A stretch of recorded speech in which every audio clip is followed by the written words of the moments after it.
Great. I think that was okay anyway, so we probably didn't need to do that. Welcome, everyone. Welcome to this afternoon concert. It is so fantastic to see so many people here this afternoon, and you're all really welcome. A couple of little announcements before we start. So if you need to use the facilities during the concert, they're through the door you came in through and on the left-hand side. Emergency exits are at the back and this door here. And please just take a second to make sure your phone is off or on silent. Thank you. Check mine. Yeah. As there are a few people who I think probably are in this building for the first time, I hope you'll just humour me and as I tell you just a couple of things about this church before we move on to the music. So in November last year, Christchurch celebrated its 225th birthday. So there's been a church here since the end of the 18th century. And the founding principle of this church was to provide somewhere that anyone could worship, whether or not they could afford pew rent. So at that time, people would have had to pay to sit in the pews in church, and this was one of the first churches where that was there was an option for people who couldn't afford that rate to come and worship, and they would have been sat down here, and the people who could afford the pew rent would have been sat at the top. So you're very much in the cheap seats this afternoon. Forgive us for that. And I just wanted to mention something about the organ as well, because a couple of people have asked me questions about where the sound is coming from, because as you can see, the console here, where I'm going to be playing from, is not directly attached to the pipes, which are up there. But it is those pipes that are making the noise. So just for any sort of doubt, it's a sort of electronic thing that goes up into the pipes and then converts it back into mechanical action. So some of the pipes and the sounds that you're hearing in this instrument have been in this church since 1798 when it was built. Before we head towards the music, one thing I do want to do is just welcome the musicians behind me. It's absolutely fantastic to have this band of musicians with us this afternoon. So these are predominantly string players from Trowbridge Symphony Orchestra, but also with guests from other orchestras, Cambridge Symphony Orchestra, Wessex Concert Orchestra, and friends generally joining us to play. They've all worked incredibly hard, given up a lot of their time to practice and rehearse with us, and I think you're going to agree shortly that the sound is absolutely fantastic. So really thank you all for coming and being with us this afternoon. And then finally, I'd like you to join me in welcoming Carmen Tunney, who is already here as leader of the orchestra, and Philip Draisey, who's going to conduct.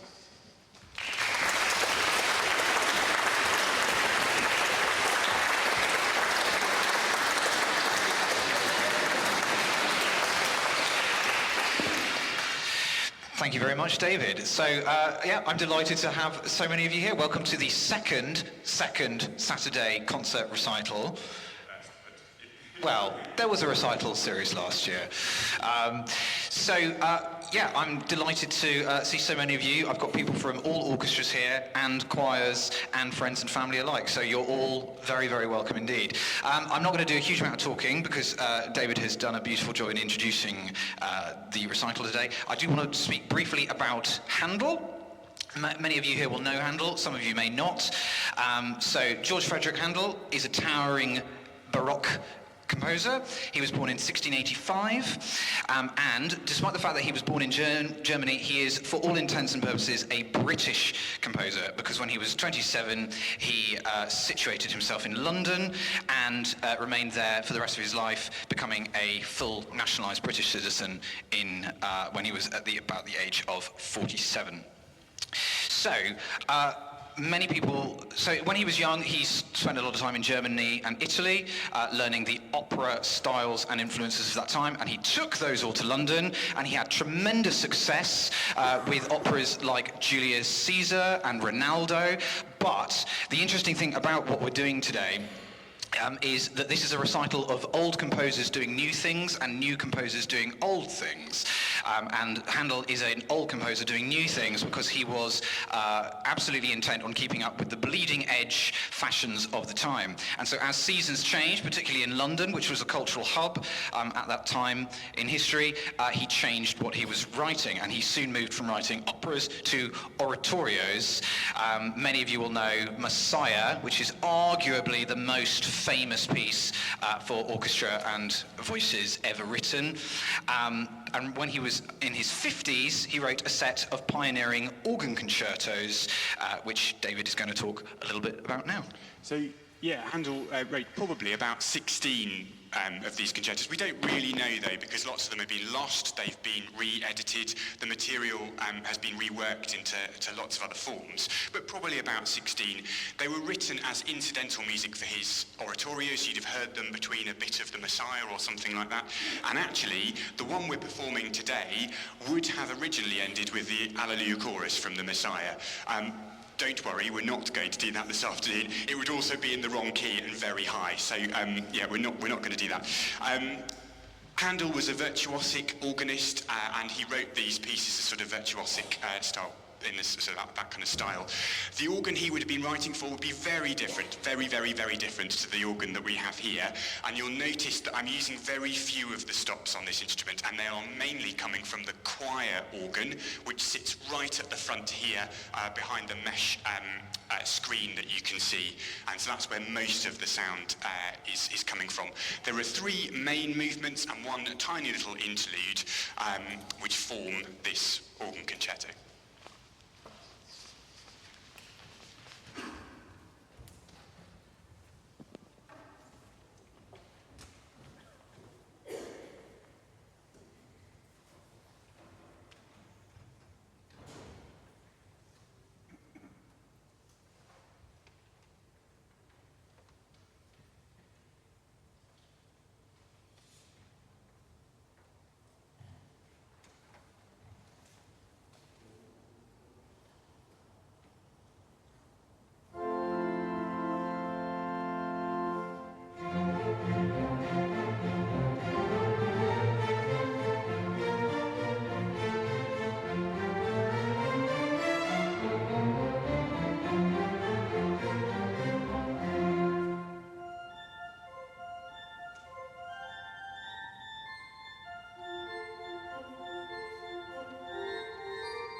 Thank you very much. And now for something completely different, to say the least, with two elegies.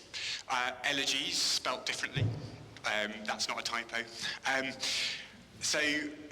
Elegies being sort of mournful, reflective pieces, often played at funerals.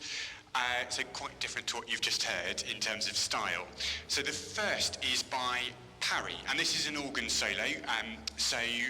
Parry, most well known for I Was Glad, big hymn tunes like Jerusalem, and he wrote this elegy in 1913 for the 14th Earl of Pembroke's funeral.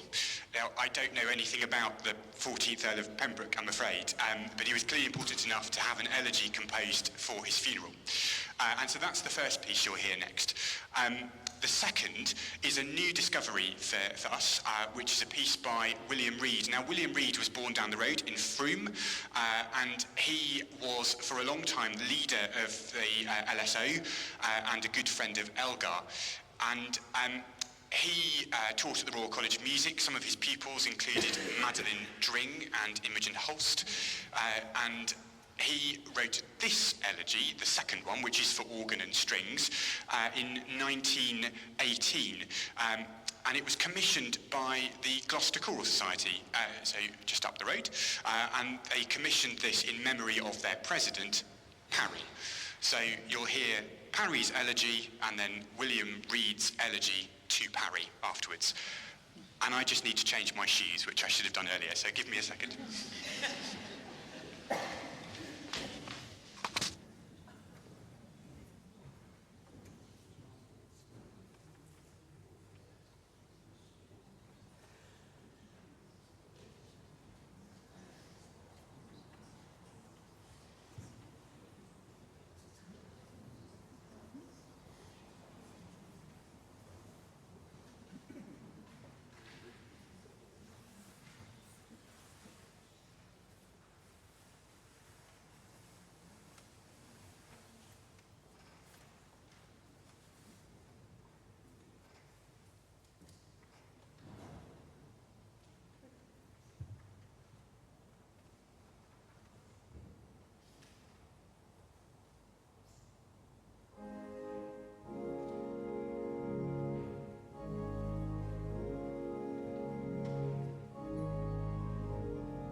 you very much. So we come to the main kind of jewel in this afternoon's recital. When you think of Italian romantic composers, you usually think of opera composers like Rossini and Puccini. But there's this interesting figure, Ottorino Respighi, who is, to an extent, quite underrated. What's to say about him? This is now the part where we're looking at a newer composer looking back. So Respighi was around at the turn of the 19th to 20th centuries. He was a Bolognese, meaning he was born in Bologna, and then spent the majority of his professional life in Rome, teaching composition at the Conservatoire there.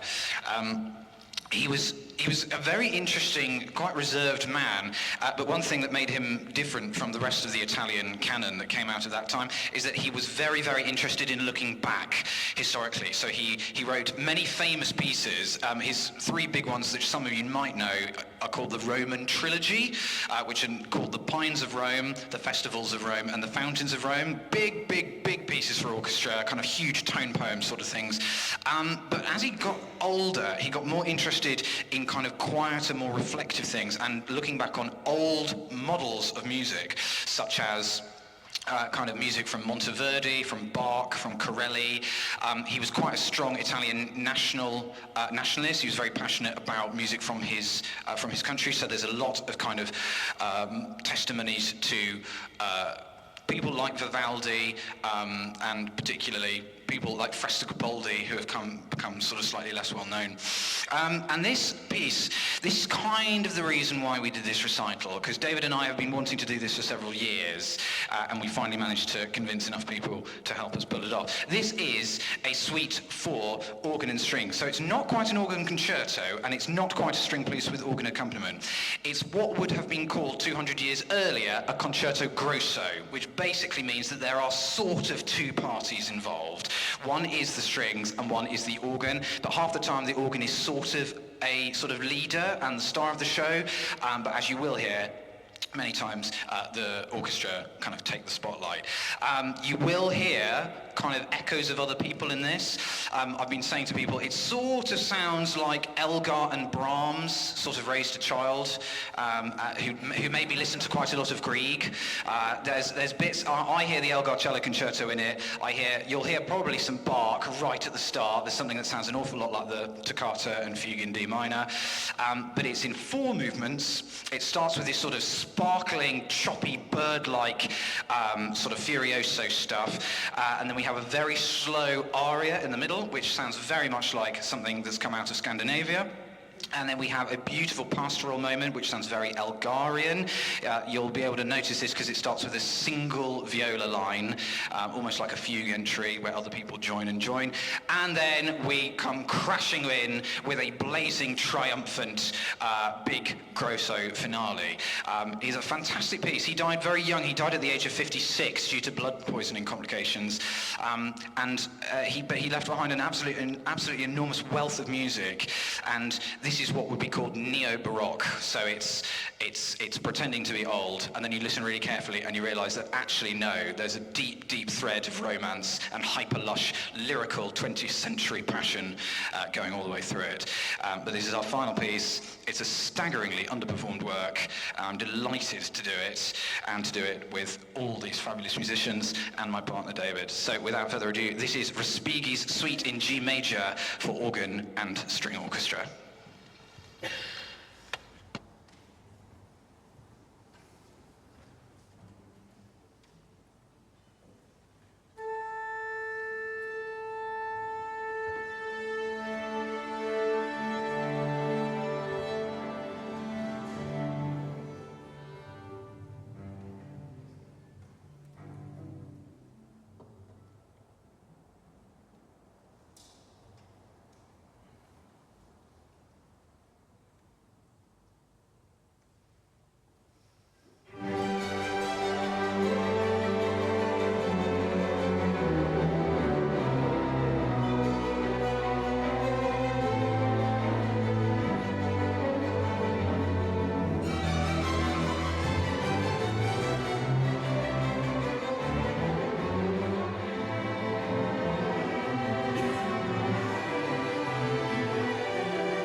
much, everyone. That's very kind. Thank you. Thanks for being here. Thank you, all of you wonderful string players behind us. That is just, I don't think I've heard that sound in this church before, and it is just fantastic. We've done this on 3 rehearsals, and these guys spent a huge amount of time looking at the music and just performing it brilliantly, so thank you. And thank you to Phil. I'm always a bit biased, but you are wonderful, and and it's just fantastic to be able to work with Phil on this and to put this together. Thank you to Jude Bishop, who has led our front of house team, provided food for the orchestra earlier on, and sort of...